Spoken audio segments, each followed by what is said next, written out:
It's always Gold FM for us at Golden Point, Raki Raki. Gold FM is #1 in Lusaka. Gold FM is Nandi's best radio station. It's always Gold FM with us here in Singapore. Old is gold and Gold FM is #1 here in Lusaka. Singapore loves classic hits on Gold FM. Listen to Gold FM here in Tagua. We love Gold FM in Bang. We've got beautiful beaches, people, and Gold FM in Raki Raki. Lotoko loves the classic hits on Gold FM. Gold FM, only the classic hits.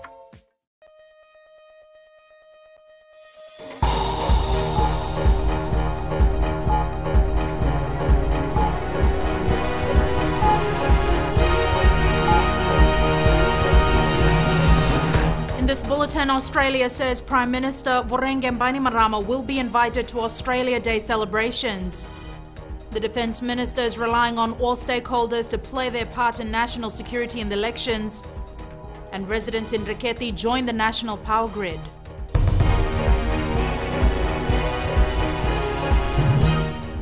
Good evening, I'm Jackie Spate, and this is FBC News.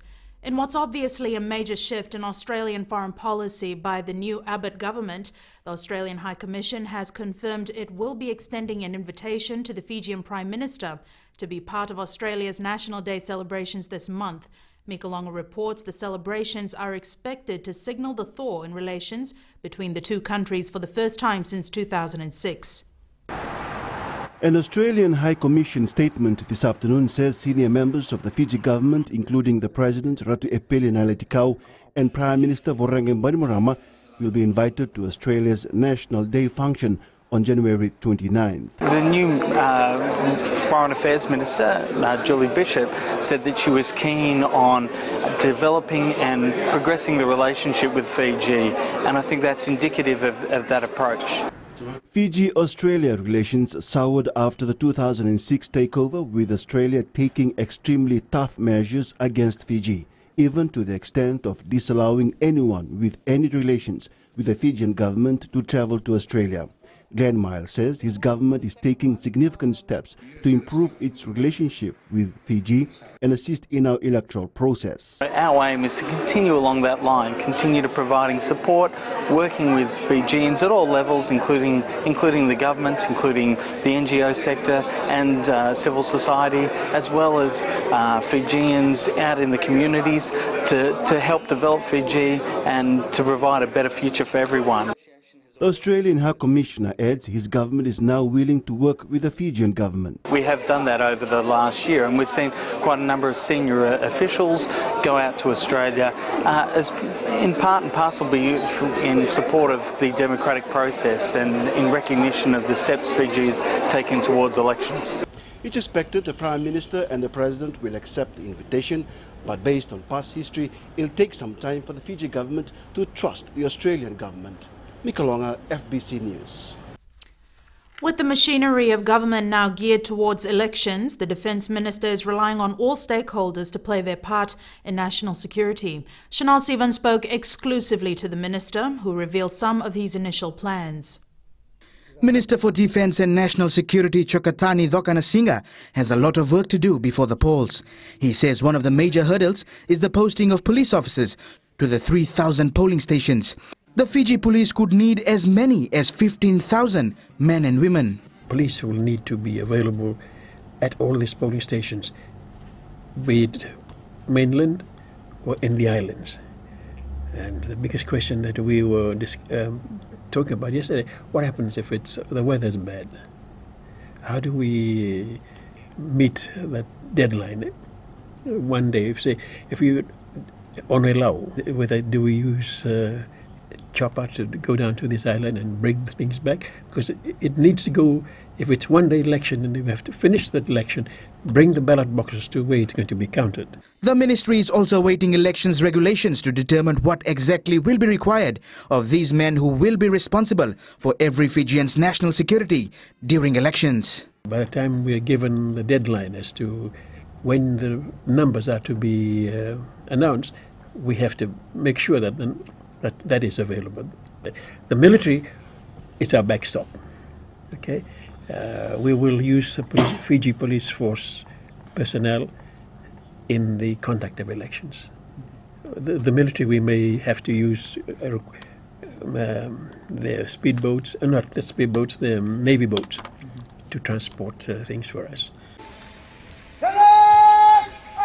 He says police volunteers who are based at police posts will also be pulled in to assist during elections.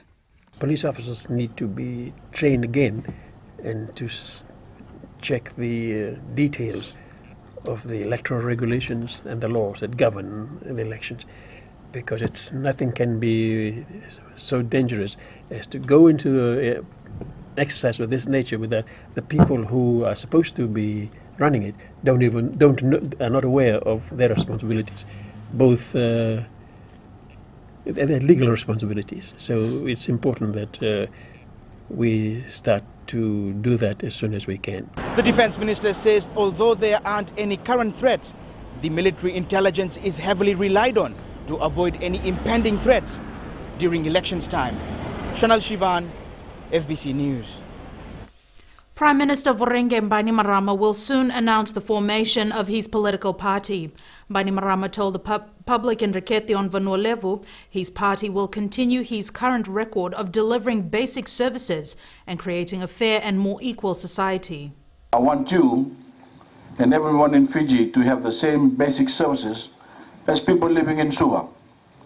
The same access to electricity, to water, to education, to basic health. It is an ambitious goal, but I am determined to achieve it by putting more money in basic infrastructure for the benefit of ordinary people and your families. Bainimarama adds he will be laying out his vision for a new and genuine democracy during his campaign. Although the initial cost of this year's elections has been set at $44 million, there is a possibility it could be less. The Electoral Commission says there will be a better indication of cost for elections once it has nailed down the finer details. Edwin Nund has more. Commission Chair Chen Bun-Young says the Commission becomes truly autonomous once an election supervisor is appointed and can hit the ground running. I think within my fellow commissioners are personnel who will and are capable of at least doing a budget amongst ourselves to say what do we think this, the budget for this particular aspect should be allocated to, and etc. So, but it's still early days for us. I think we need to know what is need to be done. Now with the commission in place, we have also expect to have a meeting next week with the diplomatic community, as you know that we've been meeting up with them to, I suppose, sieve through those who are serious about contributing and those who are not, and then of course channeling it through the Commission.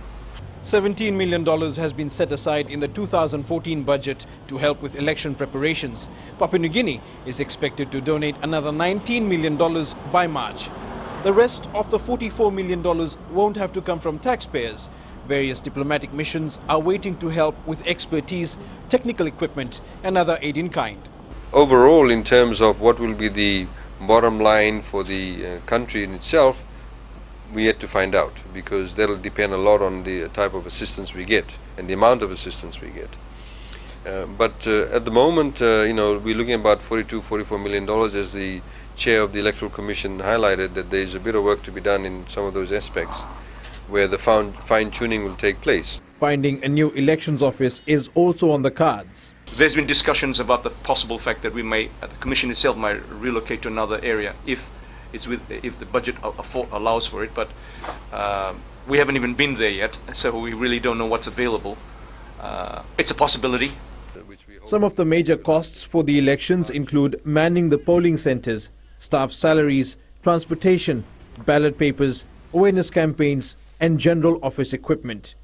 Edwin Nund, FBC News. It's celebration time for residents of Sanganga and Reketi as their homes and businesses are now on the national power grid. These consumers are part of the new Reketi electrification project on Vanuatu, funded by the government and the Fiji Electricity Authority. Ritika Pratap reports.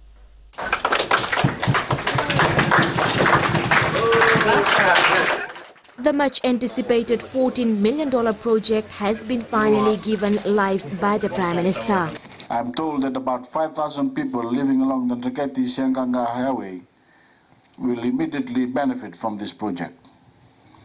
Among them, families, schools and farmers, on whom so much of our economy depends. Like other similar projects around the country, this too is a joint one between the Fiji Electricity Authority and the government. FEA decided to build a line rather than a remote control power station to meet the electricity needs of 8 communities in this area. If we brought a line through, we'd pick up everyone on the way, not just houses, but commercial establishments, factories, schools, institutions. This project has been widely welcomed by people living here, who are now covered by the grid, which is around 70 kilometers along the Lambasa to Reketi highway. I can bring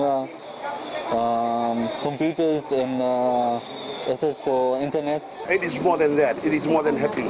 I would say in biblical terms that we are blessed.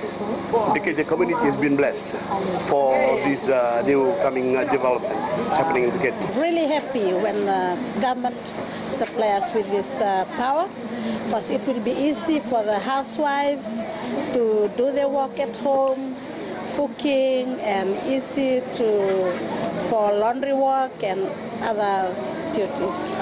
It took 2 years to install the new transmission power grid, which has the capacity to accommodate more consumers in the future. Ritika Pratap, FBC News. Coming up after the break, climate change affects 676 communities.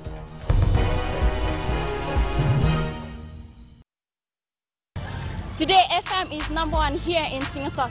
We love Today FM in Lambasa. It rocks! My favorite station in Nandi is Today FM. I love Today FM because they play the awesome song. Loto kasi they love Today's Kid Music. I love Today FM because they play all my songs. We love Today FM at Woodivale Lambasa. Yeah, it rocks!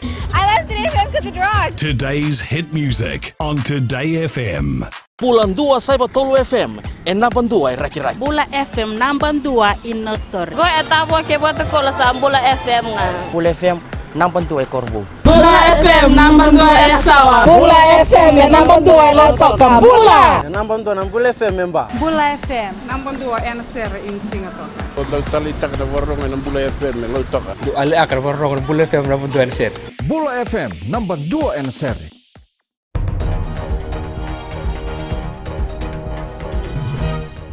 Welcome back. This is FBC News. The Minister for Local Government has confirmed to FBC News that an extension of leave has been granted to Suva Special Administrator Chandu Umaria. As Said Qayyum says, Umaria's leave was granted due to a medical condition and has wished him a speedy recovery. Like all administrators, they're all entitled to annual leave. And Mr. Chandu Umaria did take his annual leave, but has requested a bit more time. On top of the leave he had originally requested for, given some medical reasons. We've taken leave for medical reasons, and we wish him well and a speedy recovery. Police officers in the Western Division are stepping up their performance in preparation for the general elections this year. Acting Police Commissioner Ravi Narayan is warning his officers to work harder and get ready before September. Shireen Lata reports. The Fiji Police Force is very aware of the role it will play in this all-important general election. If we are not consistent, from now on, we won't be able to be there through to the elections. I think when we come to election, there must be a nice platform to run through the elections. We cannot be fighting both areas. So this is the time that we must gear up. Officers in the West fell short of the target of reducing complaints and disciplinary offences against them by 50% last year. Serious crimes also increased by 6% compared to the Central Division. Quality services that we are prompt and makes an impact in our service. So that we have not seen in the Western Division. But it's changing slightly. I hope that they will be able to do it in the next quarter. Officers participating in the 4th quarter parade in Lautoka were told to be ready for daily challenges that come with their work. Since the Western Division is the home to major sectors of the economy, such as tourism, gold and sugar, there are a lot of expectations from the police to deliver efficient services to the public. Sharin Lata, FBC News. The government has identified 676 communities threatened by the effects of climate change. Prime Minister Vorenge Bainimarama cited the figure at the launch of the Vunindongolo village relocation project in Vanuatu. Bainimarama says climate change poses a serious danger to coastal land and infrastructure due to erosion or flooding by storm surges. He says his government realized the urgency of taking drastic action at Vunindongolo in 2010 after Tropical Cyclone Thomas. Bainimarama says the total cost of preparing the new village site is just under $1 million. The government has identified 42 communities that could be relocated in the next 5 to 10 years. Around 1,400 students will be assisted by the Foundation for Needy Children in Fiji this year. The help provided includes school uniforms, bags and stationery. Epeli Tokuasa reports.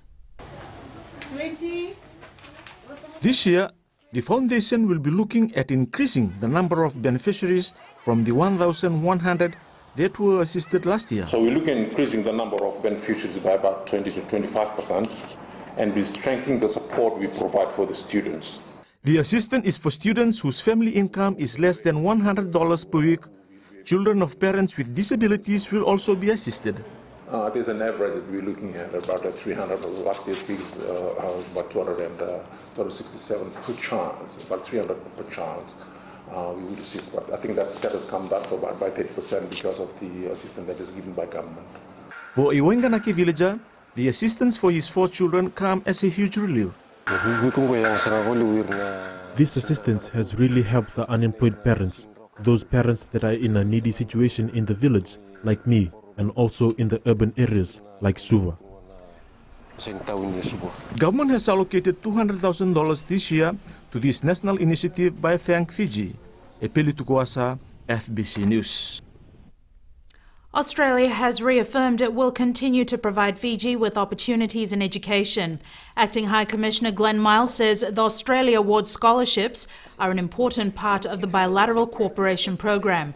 Miles hosted 46 Fijian students who successfully completed their studies under Australian scholarships at a reception in Suva last night. Education develops skills and knowledge, it builds enduring country and professional links, and it has the power to influence positive change. The 46 graduates attained certificate to PhD levels in fields including architecture, civil environment, agriculture and mechanical engineering, public health and human resource management. And we turn to sports now. Jamie, seems like the spotlight's been on the FRU all week. Do you have any more from Rugby House today? Yes, I do, Jackie. Apart from the FRU calling off some major announcements scheduled for today, a familiar name in sports administration has also been dragged into the saga. We'll have the details after the break.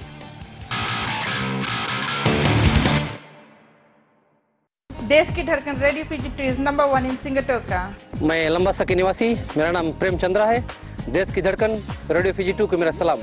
Naini में देश की धड़कन radio FBC। Radio FBC में देश की धड़कन मुझे बहुत अच्छा लगता है। Radio FBC is number 1 in Singapore।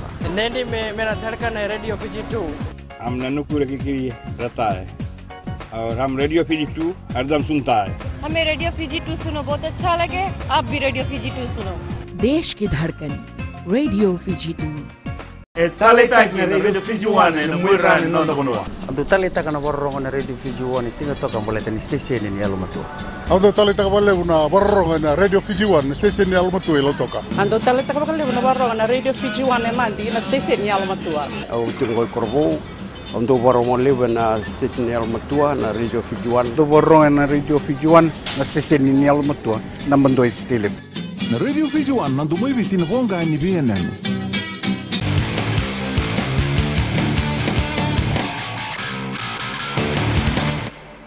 Welcome back to FBC Sports. The Fiji Rugby Union had informed the media earlier this week that its major sponsors would be revealed today. However, this didn't happen. It is understood the FRU is waiting for its chairperson, Filimoni Wangambala, to return to the country before it makes any announcement. Meanwhile, clarifying matters about a new CEO, this afternoon the FRU announced that the chairman and board will continue to oversee operations until all IRB recommendations are fulfilled. This basically means a new CEO will not be appointed anytime soon. The FRU says this approach will also be taken as a cost-saving measure given its current financial situation. Meanwhile, former Fasanok President Vidya Lakan has become a major factor in whether or not the Fiji Rugby Union receives a $3 million grant from the International Rugby Board. As one of the country's most experienced sports administrators, Lakan was approached by rugby's governing body last year to take up the role of interim director. The FRU deemed this as a challenge to its sovereignty. Tsalin Daudakadaka has more. Earlier this week, the Fiji Rugby Union declared they will not be bossed around on appointments to their board. This comes in the wake of the International Rugby Board trying to usher in former Fasanok President Vidya Lakan as interim director of the FRU board last year. So the FRU board stance is this: we should have the right to agree to be a member of the board or observer at the board, and number two, we should have the sovereign right to determine who it is, not dictated to by IRB. Lakan has now been caught in the middle of the row and says he was interested in taking up the role when approached by the IRB last June. If they approach me again, because this is going back, over 7-8 months, so I don't know. If they want me to continue, if they ask me, then I will reconsider. The FRU has made it clear it will not comply with such conditions, vowing to protect its sovereignty, thus passing up a $3 million grant from the IRB. Tsalin Daudakadaka, FBC Sports. Just one more home training session remains before the Fiji Sevens team jets off to Las Vegas.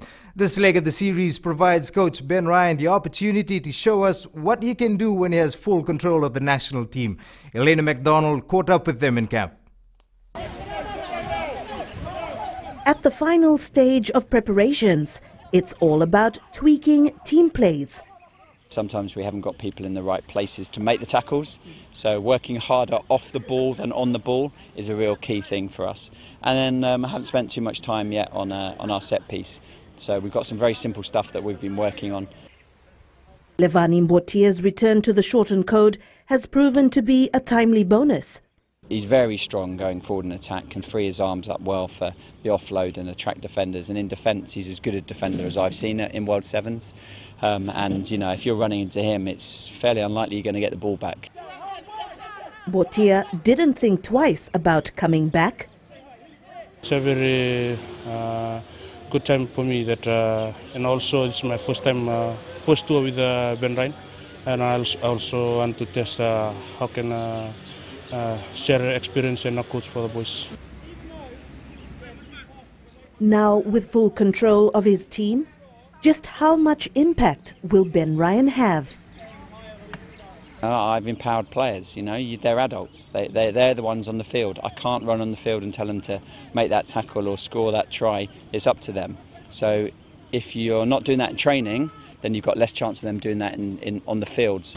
It's been a grueling 2 weeks of training, but this Fiji Sevens team is ready for Las Vegas. Coach Ben Ryan has done all he can on the analytical side of things, and now it's just a matter of putting into practice what's been learned.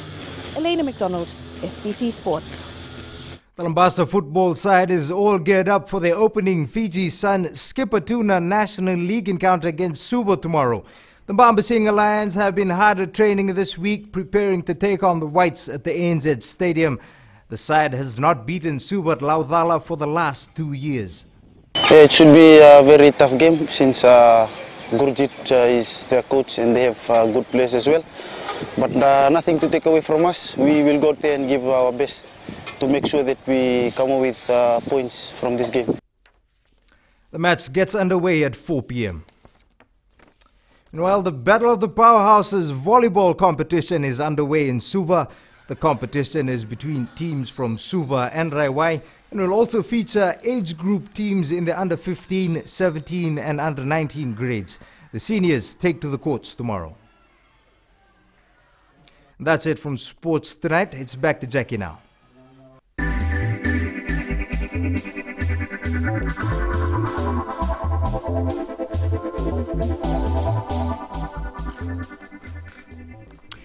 news just to hand, firefighters are trying to contain a blaze at the industrial area in Vatuanga, Suva.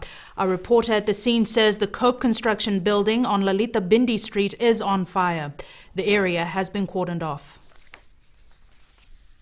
Continuing now with our business story, Tourism Fiji has appointed new state managers for New South Wales, Queensland and Victoria. They will be responsible for frontline agent training, agency updates, trade support and trade incentives. Tourism Fiji CEO Rick Hamilton says with 333 islands, Fiji has something for everyone, and the new state managers will be delivering that message to the industry. They will work with the Regional Director Australia, Carla Walton, to ensure Tourism Fiji is visible and accessible to the travel trade in all major source markets.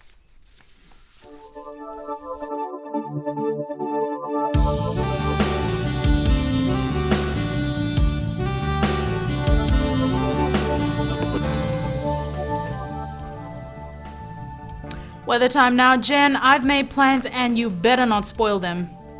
Thanks for that, Jackie. I feel really good now. Surprisingly enough, we didn't have any thunderstorms today. Well, you'd only be surprised if you did take the weather seriously. There were a few periods of clouds and showers though, so if you're in Lambasa, make sure you take an umbrella with you to this evening's Batini Tanoa show. 33 degrees in Savu and Lambasa is the warmest today, while the Sugar City has the coolest temperature on 31. Looks like only one centre is having thunderstorms tomorrow. Sunny conditions are forecast for Nandi, Lautoka and Ba, and there's more showers in store for Lambasa and the capital.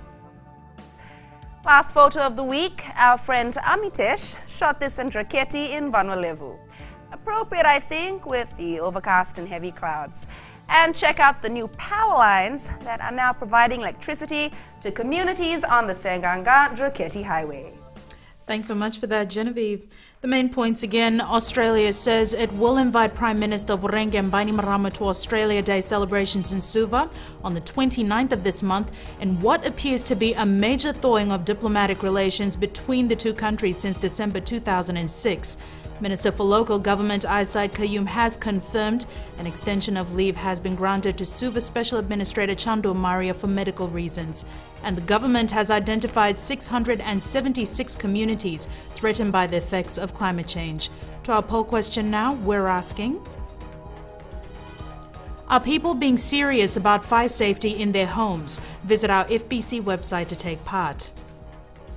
Remember, you can send us newsworthy pictures and videos on email citizenseyes@fbc.com.fj or share it with us via Facebook page FBC News. And if you're on Twitter, follow and tweet us your stories at FBC News or simply hashtag FBC News. That's news for tonight. Don't forget to wind your clocks back an hour at 2 a.m. on Sunday as daylight saving ends. I'll be back again on Monday. Have a safe and enjoyable weekend. Bye for now.